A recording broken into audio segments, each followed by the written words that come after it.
Hi, it's Fias Tarot. Hello, Gemini placements. This is our love reading ngayong April. So, tingnan natin kung ano bang meron dyan sa person na iniisip mo. Yeah, the person on your mind. O, diba? So, syempre, before tayo mag-start, kung hindi ka pa nakakapag-subscribe, please do subscribe and hit the notification bell para lagi po tayo maging updated sa mga mangyayari pa lang. And syempre, kung may tanong pagdating sa private reading, just message me sa akin pong FB page for more info. Ganon din po pagdating kay Perception of Light. Okay? And sa mga naghahanap ng healer, kay Kuya Dingsi naman po tayo pwedeng mag-message. And syempre, don't forget our second YouTube channel na nasa description box below. Ang link. Okay? That's Love Letter. Pwede kayo mag-send ng love messages nyo, love letter, no? Para sa inyong mga special someone, lalo na yung mga hindi na kayo nakokontak, hindi ninyo na nakokontak, na-block na kayo. Well, gawin yung way, si love letter. Maybe, no? Hindi natin alam. Follower pala siya doon. Well, pwede nyo marinig yung message mo. Okay?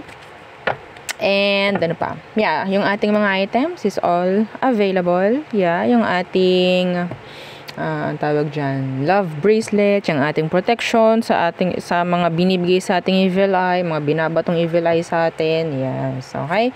So, si Granter. So, si Granter is made to order po. Ha? Made to order. And yung ating cord cutting is, yeah, available din. So, kung meron pang mga tanong, just message me sa akin pong FB page. Okay?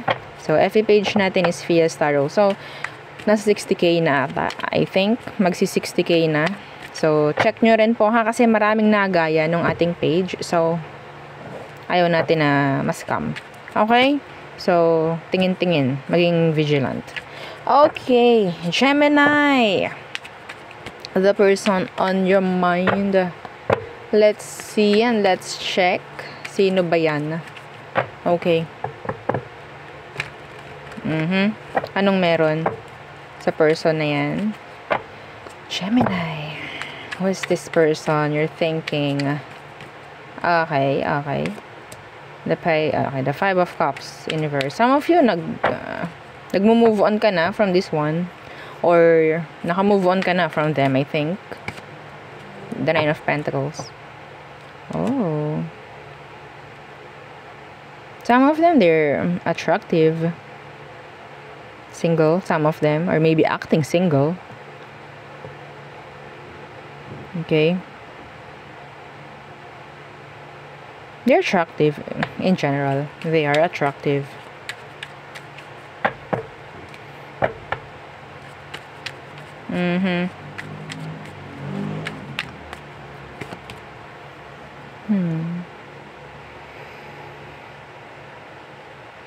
You're interested. Still, some of you. Gemini, ang nakuha ko rito, this person is, sabihin natin napaka-independent. Yes, napaka-independent, mahirap sa kanya ang maging attach, I think. Pwedeng nakikilala mo tong taong to while you're moving on. That's channeled. Wala sa cards. Let's see. Anong meron sa sitwasyon? Anong meron? Some of them, they're stable. Kunin lang po ha ang nakaka-resonate.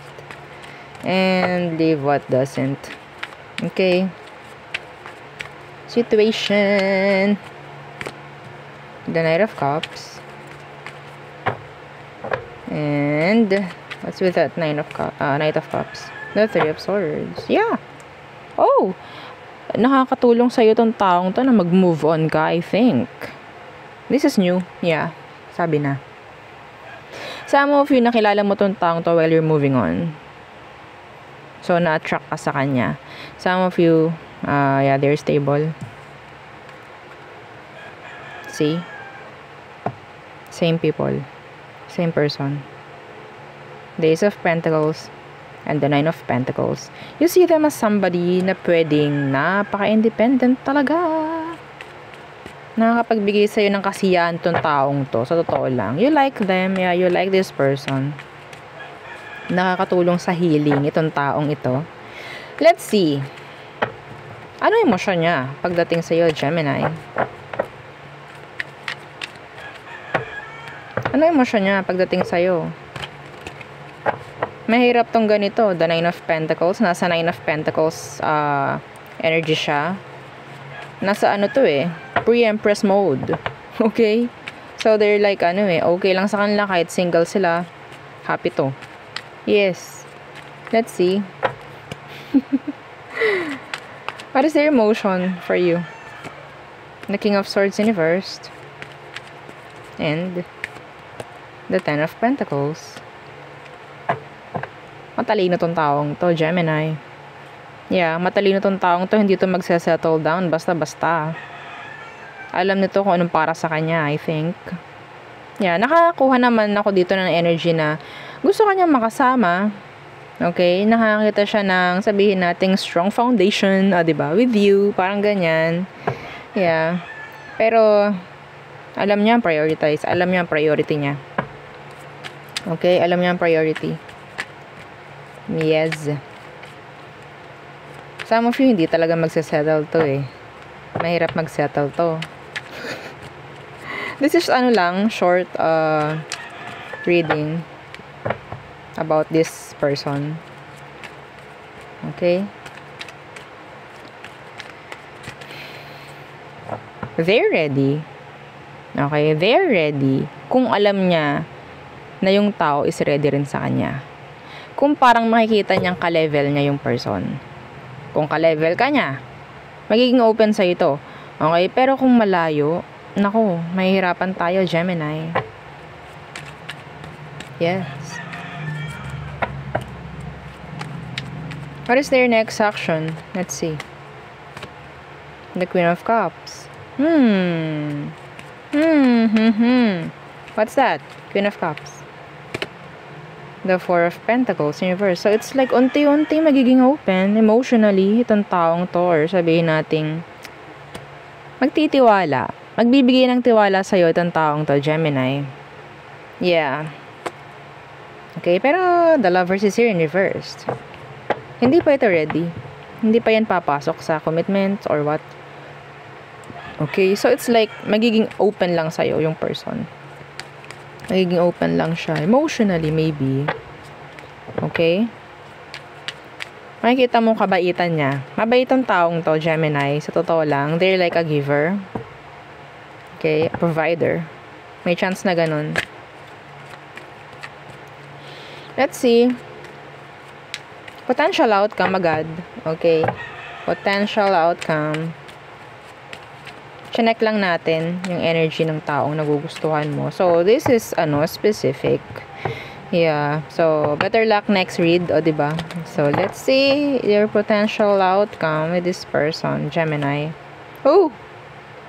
The World. Okay. What's with that? The World. The Moon. Oh, this is attachments. Attachments.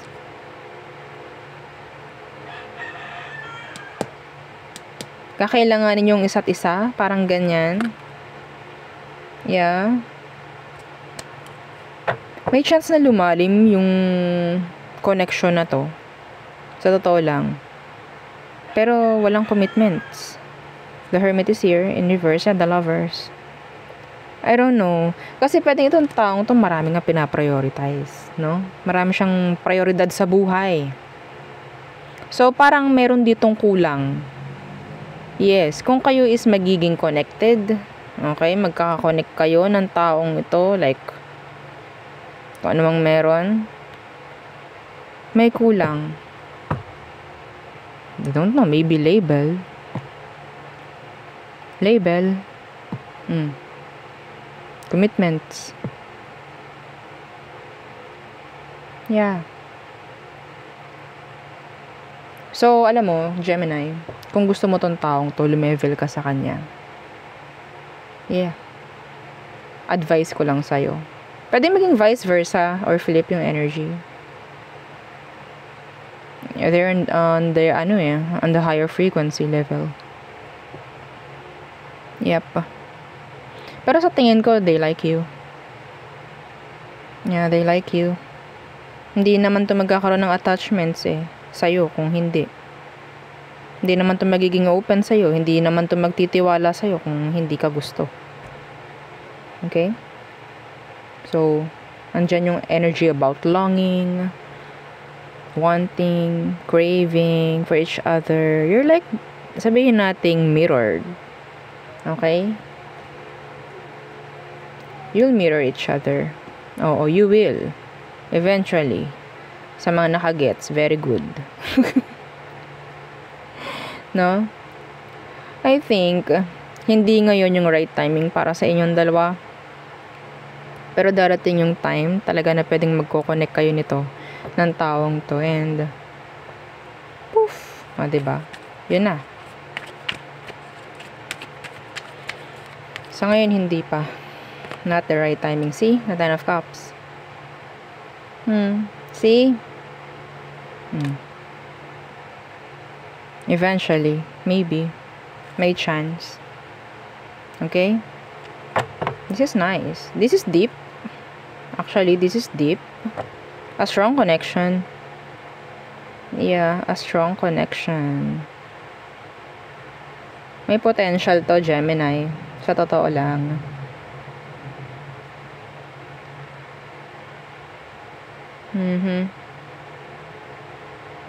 Anyway. So, there. Yun ang aking nakikita for you. Yun lamang. Okay. So, tayo tumungo na sa all signs. Mabilis lang na reading po, ha? Okay. So, ano bang meron? All signs are true, Pisces.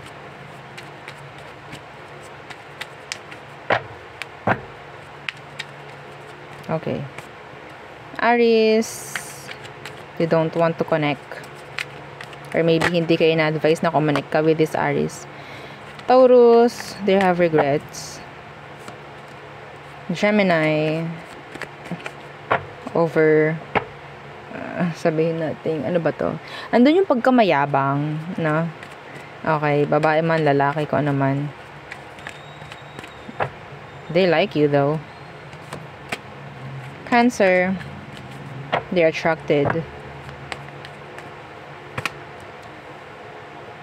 Leo, they're sad. They're longing for you. They're wanting you. They're looking for you. Virgo, they're moving on.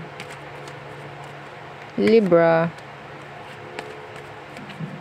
you see this Libra as the star. Maybe they see you as the star. There's that energy about admiration. Okay? So, Scorpio, they're a juggler. Sagittarius, conflicted.